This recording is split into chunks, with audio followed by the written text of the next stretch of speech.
नमस्कार, जय शिवराय मैत्रिणींनो.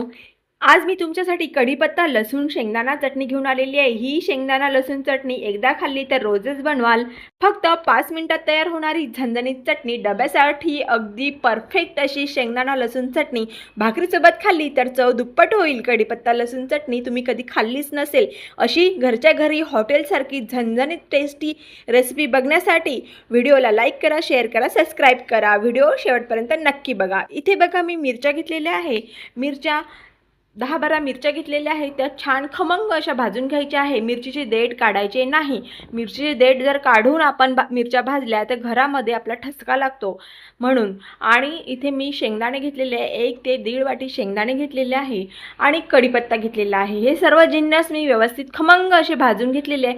थोडा कोथिंबीर आणि 1 लसूण, 1 चगाठा म्हणजे 10-12 लसणाच्या कड्या. आपल्या चटणीनुसार आपण लसूण घ्यायचा आहे. आणि जेव्हा मिरच्या बारीक करणार आहे तेव्हा मिरचीचे देठ काढून घ्यायचे. मिरचीचे देठ भाजताना काढायचे नाही. आणि त्यानंतर सर्व जिन्नस थोडे थोडे घेऊन ही चटणी दरदरी अशी जाडसर वाटून घ्यायची आहे.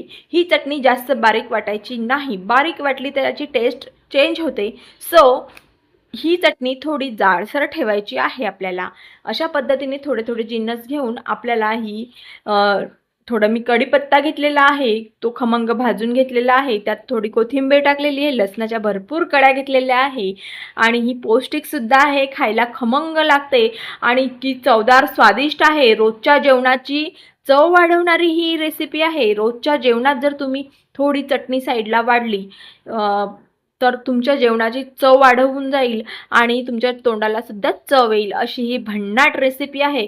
तुम्ही एकदा नक्की करून बघा. 1 महिनाभर आरामात टिकते आणि स्वादिष्ट, खूप स्वादिष्ट लागते. तोंडाला अगदी चव येते. ही चटणी वरण भातासोबत, भाकरीसोबत, पोळीसोबत, खिचडीसोबत, कशासोबत सुद्धा तुम्ही खाऊ शकता.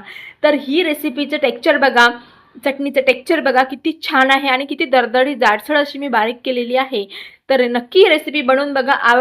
तुमच्या मैत्रिणींना शेअर करा आणि व्हिडिओला लाईक, शेअर, सबस्क्राईब करायला विसरू नका. धन्यवाद.